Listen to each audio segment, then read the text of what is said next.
인생을 낭비한 죄라는 글이 있습니다. 이 글을 보면은 영화 빠삐용의 그 이야기를 하는데, 영화 빠삐용은 앙리 샤리에르가 쓴 자전적 소설을 바탕으로 한 영화라고 합니다. 특히 스티브 맥퀸과 더스틴 호프만이 주연을 맡아 굉장히 인상적인 영화로 지금도 명화 채널에 가면은 나오죠. 살인죄라는 누명을 쓰고 악명 높은 수용소에 갇힌 빠삐용은 도저히 사람이 살 수 없는 참혹하고 무서운 감옥에서 사람의 그 인권이 유린이 되는 그 취급을 받습니다. 그는 끊임없이 자신의 누명을 밝히고자 했지만 감옥에서 탈출을 시도를 합니다. 그러나 탈옥은 쉽지 않았고 연이어서 실패해서 햇빛이 한 점도 들어오지 않는 그 징벌방에서 그는 어느 날 꿈을 꾸게 됩니다. 꿈속에서 재판관이 빠삐용을 죄인이라 공격을 하고 그는 억울한 누명을 쓴 것이 이제는 죄가 없다며 제 간수한테 항의를 합니다. 그때 재판관이 다시 말합니다. 당신이 주장하는 사건이 무죄라고 하더라도 당신의 인생을 허비한 것은 유죄다, 이렇게 이야기를 한다는 것입니다. 빠삐용은 더 이상 반박하지 못하고 할 말을 잃고 이렇게 읊조립니다. 유죄다. 이 글을 보낸 사람이 그때 유명한 명언을 하나 보냈는데, 스티브 잡스가 이런 이야기를 했습니다. 시간은 한정되어 있습니다. 다른 사람의 삶을 사느라 인생을 낭비하지 마시고 가장 중요한 것은 가슴과 영감을 따르는 용기를 내는 것입니다. 이미 여러분의 가슴과 영감은 여러분이 되고자 하는 바를 알고 있습니다. 이렇게 이야기를 한다는 것입니다. 우리 그리스도인들이 정말 되기 원하는 것, 시간을 허투루 쓰지 않는 것이 무엇일까요? 생각보다 우리 삶에서는 굉장히 많은 짜투리 시간들이 있습니다. 그 시간마다 우리가 정말 지혜롭게 써야 되는데, 저만 해도 그 시간을 잘 활용하지 못할 때가 너무나도 많습니다. 그러나 분명한 것은 큰 틀에서, 우리의 인생이라는 틀에서 봤을 때 우리가 그리스도인들은 주님을 바라보고 말씀을 통해서 때로는 주님이 주시는 감동을 찾을 수 있어야 한다는 것입니다. 그럴 때 주님이 주시는 감동으로 인해서 짧은 순간이지만 하나님의 은혜가 우리의 삶 가운데 가득 넘치게 되는 것입니다. 우리 모든 사람들이 이제는 더욱더 주님을 찾고 또한 주님이 주신 은혜로 다시 새 힘을 얻기를 소망합니다. 오늘 말씀에서는 세상 끝날에 반드시 일어나게 될 두 가지의 그 부활에 대해서 말씀을 전하고 있습니다. 모든 사람은 이 둘 가운데에 하나의 부활에는 반드시 참여하게 된다라고 하나님은 말씀하십니다. 어떤 이들은 생명의 부활로, 어떤 이들은 심판의 부활로 나아오게 될 것입니다. 근데 이 말씀에서 중요한 것은 우리가 어느 부활에 참여하게 될 건지는 우리가 살아가고 있는 현재의 삶에서 어떻게 살아가야 하는지가 중요하다는 것입니다.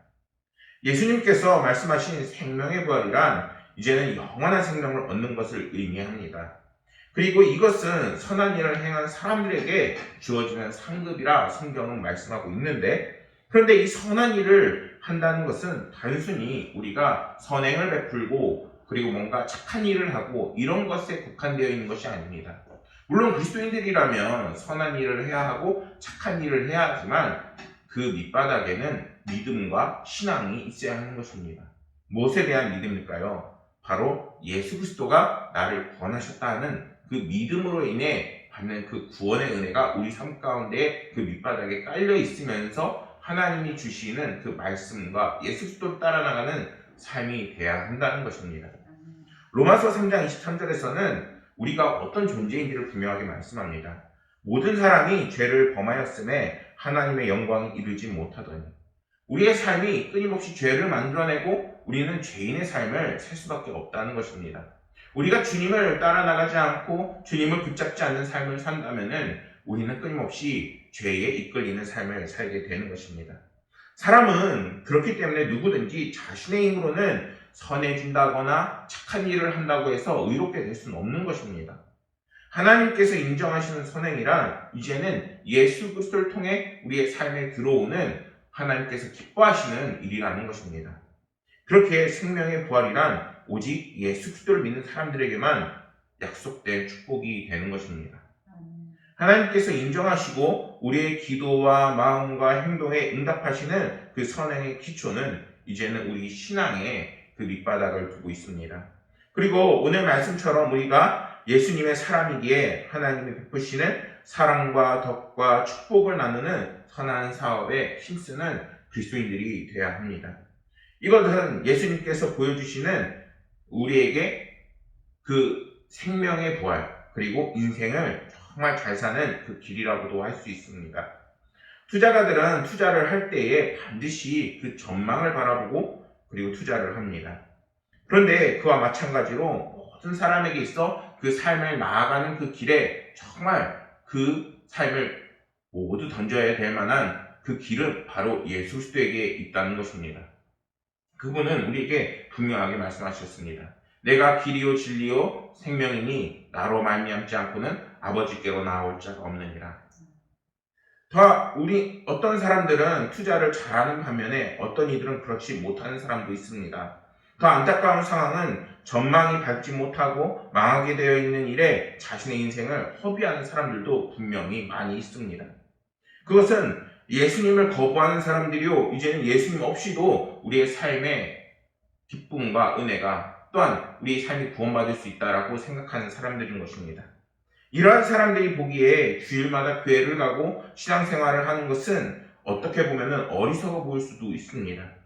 하지만 이것이야말로 우리의 인생에 가장 든든하고 또한 우리의 삶에 반드시 구원이 약속된 하나님께서 보장하신 그 길임을 우리는 믿어야 하는 것입니다.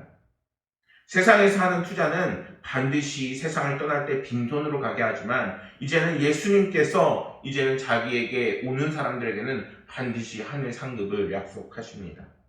우리가 이 세상을 떠날 때에 세상에 보장된 미래에 목숨을 거는 것이 아니라 우리를 보장하시는 예수 그리스도께서 이제는 우리와 함께 하시고 또한 그것을 통해서 우리의 삶을 윤택하게 만드시는 그러한 삶을 우리가 살아나가야 하는 것입니다. 그것이 그리스도인의 삶이요 하나님께서 우리에게 축복을 주시는 비결인 것입니다. 하나님께서는 이 땅에서 우리가 살아갈 때에 이제는 좌로나 우로나 치우치지 않게끔 분명히 도와주십니다. 우리가 오늘날에도 많은 일들이 있고 또한 많은 걱정거리가 있습니다. 그러나 그 속에 파묻히게 되면은 이제는 그 문제들에 휩쓸리는 삶이 되어버리게 되는 것입니다. 그러나 하나님께서는 분명하게 이렇게 말씀하십니다. 내가 아무것도 스스로 할 수 없노라. 듣는 대로 심판하니 나는 나의 뜻대로 하려 하지 않고 나를 보내신 이의 뜻대로 하려 함으로 내 심판은 의로우니라 라고 하나님께서는 분명하게 말씀합니다. 어떻게 심판이 의롭다라고 말할 수 있는 것일까요? 심판을 받게 되면은 그 사람은 반드시 하나님 앞에 서서 그동안에 잘 살아온 것, 잘 살아오지 못한 것, 그것을 분별받게 되어 있고 또한 하나님께서 반드시 지옥으로 던져지는 영혼들도 있습니다. 그 영혼들을 보면은 어떻게 이 심판이 의롭다고만 말할 수 있을까요? 그런데 그것은 이제는 하나님께서 분명한 기준이 되시고 선이 되시고 하나님께서 말씀하시는 그 믿음을 통해서 가능하기 때문인 것입니다. 그분은 무엇이든지 자기 마음대로 행하지 않으셨습니다. 자신을 보내신 아버지의 원대로 모든 일을 행하신 분이었죠. 때문에 예수님은 자신 있게 내 심판이 아니라 하나님께서 기준이 되어 우리를 분별하실 것이라 라고 말씀하고 계신 것입니다. 이러한 예수님의 말씀은 이제는 예수님께서 언제든지 하나님 아버지의 뜻대로 이제는 그 순종하는 삶을 살아야 한다는 것을 우리에게 보여주시는 것입니다. 빌립보서 2장 8절에서는 이렇게 말씀합니다. 사람의 모양으로 나타내서 자기를 낮추시고 죽기까지 복종하셨으니 곧 십자가에서 죽으십니다. 주님께서 말씀하시는 선하고 의로운 길은 이러한 길인 것입니다. 여기에서 죽으라는 의미가 아니라 이제는 하나님께서 이제는 하나님의 그 뜻을 순종하여 나아가는 삶이 이제는 선하고 의로운 길이라는 것입니다. 예수님의 순종의 모습은 오늘날에게 모든 성도들에게도 보여주시는 분명한 지표가 되는 것입니다. 사랑하는 여러분, 오늘날 하나님의 말씀을 따라 살아가고 계신가요? 하나님이 분명한 우리의 삶에 길을 제시해 주셨고 또한 기준을 주셨는데 우리는 생명의 부활로 나아가는 삶을 살고 있나요? 예수님은 이 땅에 오셔서 우리를 죄에서 구원해 줬을 뿐만 아니라 오늘날에는 우리에게 길이 되어 주시고 우리가 어떻게 살아가야 될 것인지를 분명하게 보여주십니다. 그런데 중요한 것은 우리는 다양한 핑계가 있다는 거예요. 오늘은 학교를 가야 되고 오늘은 뭔가 숙제를 해야 되고 저만 해도 하나님 앞에 100% 순종한다 말할 수 있을까요? 그러지 못할 때가 너무나도 많습니다. 그런데 하나님께서는 끊임없이 우리에게 순종의 삶을 살라, 말씀을 따라 살라, 그리고 그 길이 너를 구원하고 생명의 부활로 나아가는 길이라 라고 분명하게 말씀하고 계십니다. 그렇기 때문에 우리는 우리의 삶이 무너지거나 아니면 신앙이 무너지려 할 때마다 주님 다시 한번 이렇게 헤어주십시오. 주님 이제는 성령 충만의 그 영혼이 이제는 내 가운데 가득 넘치게 하여 주옵소서 하는 그런 신앙적 고백이 우리 가운데 있어야 하는 것입니다. 우리는 우리의 삶에 무슨 판단이나 결정을 내릴 때 이제는 다른 고민이 아니라 하나님께서 우리의 삶의 기준이 되시고 또한 길이 되신다는 그런 분명한 자각이 있어야 하는 것입니다. 그래서 내가 그리스도인으로 살까 이제는 그렇게 고민하는 것이 아니라 주님 나의 길을 인도하여 주옵소서. 주님께서 나의 삶을 지도하시니 주여 내가 주로 인해서 평안합니다 하는 그러한 우리의 믿음이 있어야 하는 것입니다. 공적 예배가 삶의 예배로 있게 하라 이러한 글이 있습니다. 로마서 12장 1절 말씀을 가지고 이 글을 썼는데 그러므로 형제들아 내가 하나님의 모든 자비하심으로 너희를 권하노니 너희 몸을 하나님이 기뻐하는 거룩한 산 제물로 드리라 이는 너희가 드릴 영적 예배이니라 라는 말씀입니다. 인생의 모든 변화는 예배의 회복으로부터 시작이 됩니다. 그러니까 우리의 삶에 만약에 어려움이 찾아왔어요. 그리고 나서 신앙을 버려야 될 것 같아. 뭔가 여력이 없어. 근데 그것이 사단이 주는 함정이라는 것입니다. 오히려 주님 앞에 나와서 주님 제가 이러한 문제가 있어요 하고 하나님 앞에 고백을 할 때에 하나님께서는 다시 예배를 회복하시면서 우리가 예배를 드릴 수 있는 삶 그리고 하나님께서 놀라운 삶의 모든 문제를 해결해 나가는 삶을 반드시 이끄신다는 것입니다. 또한 공적 예배의 은혜는 삶의 예배로 이어져야 합니다. 영적 예배라는 단어는 이성적인 논리적인이라는 의미가 있습니다. 하나님께서 우리의 삶을 드리는 것이 가장 이치에 맞는 합당한 삶이라고 말을 합니다. 1절을 시작함으로 이제 그러므로라는 말은 로마서 1장에서 11장을 전부 요약하는 말입니다. 그 내용은 복음이란 무엇인가에 대한 것입니다.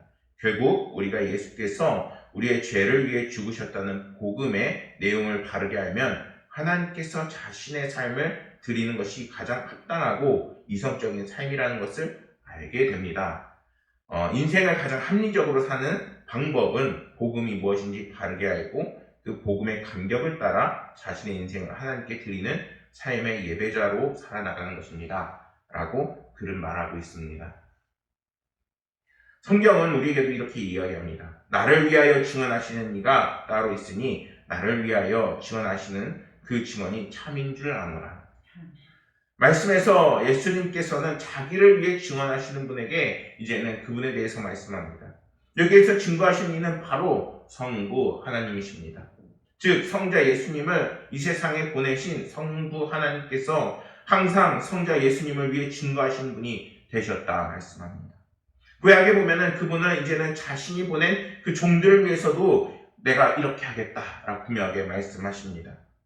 하나님의 모든 사람 모세를 통해서 또한 그 이 세상에 하나님께서 보내시는 모든 사역자, 그럼 사역자만 통할까요? 하나님께서는 이제는 모든 성도들을 제사장, 왕같은 제사장, 거룩한 나라요 이렇게 말씀하고 계십니다. 이제는 우리의 모든 심령 속에서 주를 나의 구주로 고백하는 자들에게 이제는 하나님께서 예수님께서 이제는 그가 나의 백성이고 그가 나의 거룩한 나라고 이제는 그들을 통해서 많은 놀라운 하나님의 기적을 보이겠다라고 분명하게 증언하신다는 것입니다. 그것은 천국에 가서도 마찬가지예요. 천국에 가서 우리가 주님 앞에 섰을 때 누가 우리를 보증할까요? 이제는 하나님께서 이제는 성령님을 통해서 예수님을 통해서 우리를 보증하시는 것입니다. 그렇게 우리는 이 땅에서부터 충실한 그리스도인이 되어야 하는 것입니다. 주님이 이제는 나의 삶을 이끄시고 나의 삶의 길을 밝히시고 또한 그 길을 나아가는 그리스도인들, 성도들의 삶이 되어야 하는 것입니다.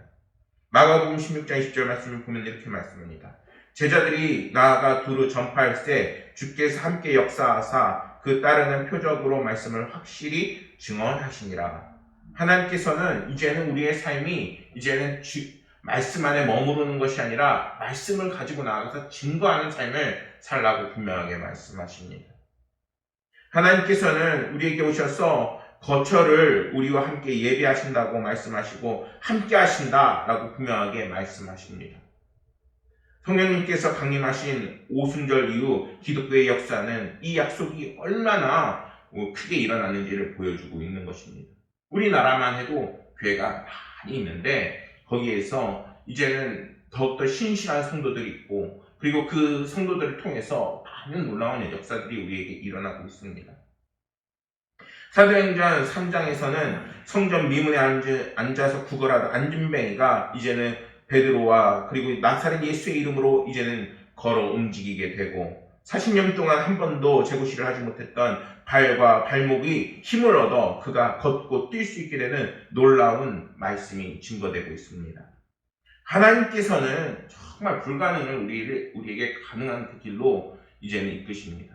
그 길이 절벽 같아 보이고 앞이 보이지 않아도 하나님께서는 그 안에 빛을 이제는 비춰주십니다. 사랑하는 여러분, 오늘날 우리에게 하나님께서 오셔서 우리에게 생명의 그 부활의 길을 제시하고 계십니다. 그렇다면 우리는 어떻게 살아야 할까요? 바로 예수님이 살아가셨던 그리고 믿음의 선진들이 나아갔던 예수님께서 기뻐하시고 하나님께서 우리를 오라 하시는 그 길로 나아가야 하는 것입니다.